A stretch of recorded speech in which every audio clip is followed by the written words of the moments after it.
Hey folks, and welcome to it. It's episode 13, part 1, indie horror. So, most films start off, like, you'll be surprised that Halloween's considered indie horror. It's a great film. Yeah, nowadays Absolutely. It's considered like a classic, but back in the day, John Carpenter had to raise money. He only had like a tiny budget, so he raised it all himself, borrowing from people. So it's an indie horror. And it's my favourite horror of all time, and I doubt very much it's going to get replaced. Yeah, definitely not. Not with nothing they're making nowadays. This is my 30th year I've been watching horrors, and I'm still yet to find one that's as creepy as that, and one that is just as fucking awesome as that. There's not much that comes close. But there are some very good horrors out there. But like Halloween is Halloween at the end of the day. So then after Halloween, they kind of started doing the big budget, and then in what year was Blair Witch? Blair Witch was 99? 99. 98? I think it was 99. 99. Yeah, because it was Sixth Sense and that came out around the same time, didn't it? Yeah. But yeah, I mean, sort of Blair Witch, that had like a lot of fanfare, and obviously like they were trying to make out it was real. A lot of people bought into that. I did as well. I think I did as well. I was 17 at the time. Yeah. But yeah, look, a lot of people said that was a scary film. If you thought that was a seriously scary film, come on. Well, it's look. The scariest thing about that film was the girl who kicked my chair in the bloody cinema. Okay, right? There was jumping bits for her. Me, I was just like, It's a great film. I actually like it. It's not a film you can watch again and again, though. Nah, but it's not a. It's a horror because of it's like a witch kind of thing. But it was just, I think there was a lot of promotion to it. Good promotion. It worked. Very they sold good. It well. Very good. And it was all over the internet and all that sort of stuff, wasn't it? And they were trying to make out it was real. And I think when the actors signed on the dotted line, they had to like sort of disappear for a while just to make it look realistic. Yeah. And that was quite cool. I thought, definitely. The only thing that creeped me out about that was the end. Spoiler, where he's just standing in the corner. Yeah. I didn't like that. That's what the witch does, isn't it? When it kills someone, and then that person who's standing in the corner, that'd be the next victim, wouldn't it? Basically. I didn't like that, but that's it. The rest I was a bit like, just kill the snotty-nosed cow. Let her die. Yeah, but it's like, I mean, it's basically good, isn't it? But yeah, it brought back the indie film because, again, it was shot on no budget. Yeah.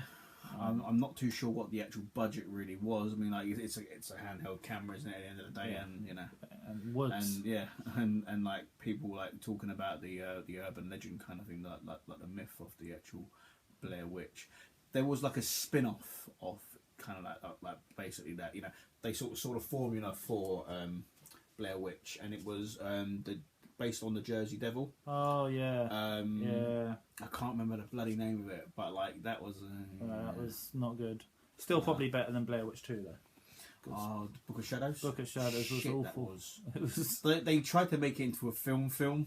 Yeah, that's what they. Don't do films, people. No films. No, but they tried to go away from. There wasn't. There was a film. Yeah, basically. Well, damn you, films. No more films, people. Bad films. But Blair Witch 2. Should give that a wide berth, man. Yeah, don't even. Big pile of crap. Yeah. And then in 2004, they did Paranormal Activity. Yes. Was it 2004? Am I being stupid? 2009, wasn't it? 2009. I think it was probably made in 2004 by the time it came out. It did the circuits. It is one of those sort of films because like there are plenty of horrors that always go around the circuits, aren't there? And then don't get for a while. Get picked up for a while or a couple of years at least, Yeah. But I mean, as we all know, I love that film. Yeah, it's very good. Very good. Once again, I think that was made, wasn't the budget like 80,000 or something like that? I thought it was 50. I know it was shot in the director's house, so his house was shot in the first film. Yeah, but it's a really good film. Shows what you can make with nothing if you've got a bit of intelligence and and you've got like good sort of friends as well that all like kind of like work for like next to nothing, and then obviously if it goes on to make as much money as it has, then you get paid in the end, don't you? 6 sequels. Yeah. and it's still going, isn't it? Like, you know, Yeah. I've got a funny feeling the way they left it with 6. I think they've left it open for another one, Yeah, and they it's a shouldn't. bit stupid. Yeah, they shouldn't. You know, but you know we are going to go and watch it like when it comes out. You know, because that's kind of what we do, though, isn't it? And then we moan. Yeah, we basically moan on here. I don't. Yeah. I'm I very mean, jolly. And then like you've got The Descent. And Good film. that's a very good. That's definitely an indie film. Yeah. Um, Neil Marshall. and yeah, I mean that was done. So that came out in 2008, wasn't it? I think, or nine. No, that was Descent 2. Yeah, so part 1 was maybe 07, 06. We didn't see it. 05. Yeah, it was 5. 05. Yeah, it was so 5. Yeah, we saw part 2, didn't we? At Yeah. Fright Fest, yeah. But yeah, I mean, and that was made for, like, I'd say quite a small sort of budget, you know what I mean? But It's a really good film. yeah, It is. It's really clever. I actually like 1 and 2 of that. I preferred 1. I didn't like the ending of 2. I just thought it was really silly. Yeah. No, I basically like both of them. Yeah, I enjoyed both. They're like decent, like Decent. like sort of horror films. Neil Marshall, a lot of what he's done is good. Dog Yeah. Soldiers. I That like would Dog be an indie Soldiers. film. Yeah, yeah. And then he did Doomsday as well, but I don't really like That's that. with Verona Mitra. Yeah, and Bob Hoskins. And Yeah. It's alright. I wasn't too keen. It's not great. But I mean, sort of Neil Marshall. What else has he done? He's done quite a few. I know he's doing some Game of Thrones now. Is he? He's directing some of them. Yeah, he's actually doing really well for himself. I mean, the funny thing is, like, it's the festival that we used to go to, called Fright Fest. The majority of them directors, they be classed as indie directors. You know what I mean? Like you know, they don't have that many big budget movies there. Like they've had like a Chucky there, they've had a Final Destination, and they had the Fright Night remake. But besides that, really, it was indie sort of like directors and whatnot. You know, and it's you know. And it's a good avenue for them to like get their name out there. Basically, you know, it's a very big festival. We've seen a lot of good films that we probably wouldn't have through Fright Fest. We've seen a lot of good ones and unfortunately a lot of shit ones that like you know you can't win all the time, because obviously like with like, Fright Fest you've got like obviously you got four people and they're picking their favourite films, aren't they? You know what I mean? So I think sometimes they're picking what they can get as well. I don't know. I mean, and then when you get like big budget films, then that probably cuts because obviously like in 2011 they had Final Destination 5 and they had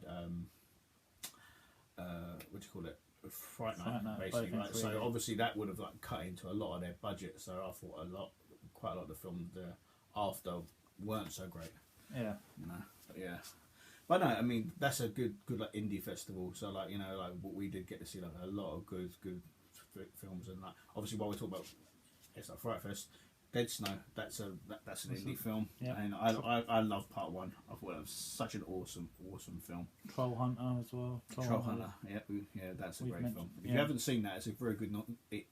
It's a Norwegian film. We've obviously touched on that before, but it's definitely like a great one. What other ones are like really good that we've seen at Fright Fest? Dance of the Dead. Dance of the Dead. That's quite a good one. And what's the Trailer Park of Terror? Trailer Park of Terror. Trailer Park of Terror. That's a very good like horror. And unfortunately, the actual director he recently passed away. Yeah. Really nice guy. Stephen Goldman. Yeah. Stephen Goldman. Yeah, I think he passed away of cancer. I think so. But he was a top bloke and he made a good film. Yeah, and, Trailer Park of Terror. I was speaking on it's like Facebook probably a couple of years ago, and I was saying, you know, well, are you making any more films? And then obviously we found out he was ill. And that's why he ain't making any more films. But I mean, there are so many good independent horrors out there. You had The Hills Run Red, which you really liked. I like that film. Dave Parker. And it's got the Australian actress Sophie Monk. Yeah, that's the long girl who's the main one, isn't it? Who's the guy? Is that not Bill Moseley? No? No. Is there not someone in it? Sophie Monk, there's an English girl. I'm sure someone was in it. No, but that's a very good one. Yeah, Hills Run Red. Babyface. The Horseman. Now, I wouldn't necessarily class that as a horror film because even though it's a revenge thriller, basically. What? It's a revenge thriller. I remember me and you sitting in the cinema. I mean, yeah. We were squirming. I suppose you could kind of class it the same way, like I Spit on Your Grave. I suppose they class that as a horror. So I suppose you can class like The Actual Horseman as a horror. So basically, the actual premise of it's The Horseman. It's about a guy whose daughter pretty much has an overdose. Okay, right, and it's because of the bad shit that's happened to her in Australia, basically. Okay, right, like I think she got hooked on drugs, and then like they put her in a porn film over there. Well, I don't know if they raped her, but they basically drugged her anyway. Okay, right, and had their way with her, kind of thing. And then when she kind of like came to, obviously, and then realised that they got it on tape and all this sort of stuff, I think she just ended up taking her life, kind of thing. Yeah. And then the father, well, you know, he basically goes about getting his revenge on every person who's anything to do with it. Yeah. And it's fucked up, man. His revenge. It's not nice revenge. His revenge, no, it's awesome. You know, like it's awesome if you weren't one of the ones who were part of it. It's awesome if you haven't got a penis. But no, it's like everything he did. Yeah, it was you would want to do. Yeah, it was deserved. You would want to fuck these people up that fucking did that to your daughter. You know what I mean? I remember we were contemplating not watching it. We were like, oh, it looks a bit rubbish, and it's going to be one of them cheap indie films. And it was like the 10 o'clock showing. Yeah. And we went to watch it, and we were like, whoa. Yeah, because it takes a lot to like basically wake me up in the morning kind of thing. But yeah, it was one of them. Yeah. And we watched one called Time Crimes, which I really regret watching because I thought it was quite pants, really. I didn't mind Time Crimes. That's another, like, it's a Spanish indie film. It was like time travel and stuff. Yeah.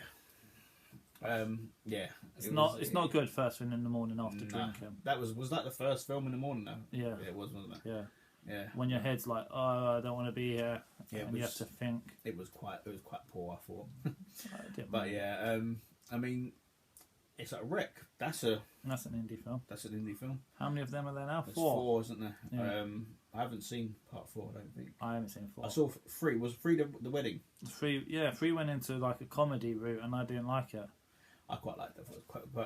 It was comedy. It was quite fun. It was quite fun. Yeah. Yeah, I haven't seen 4. I think 4 goes back to being serious, but and you got it's like Trick or Treat. That's very much an indie film. Yeah, it's in your top 10, isn't it? Yeah, I basically love that. That's a very good. It's an anthology film. You know, that was bounced around the circuits and all that sort of stuff. And yeah, I think it's awesome. The Exorcist, that would obviously be classed as an indie film because like it was like 1973, right? Yeah, but that was William Friedkin. Hadn't he already done? Didn't William Peter Blatty? Wasn't he the one? He was the writer. Yeah, he wrote it. He was the writer. He was the writer. He was the rotor. Okay. He was the rotary. He was the rotor. Yeah. But I'm not sure of Friedkin because he'd have done that big film that I haven't seen. And so who actually directed it though? William Friedkin. Right. Who then disappeared. Well, I haven't seen any of these films apart from he did one called Bug with Michael Shannon and Ashley Judd. Oh yeah. Which was a bit crap. Strange. Well, not crap, but no, yeah, it was alright. It was indie.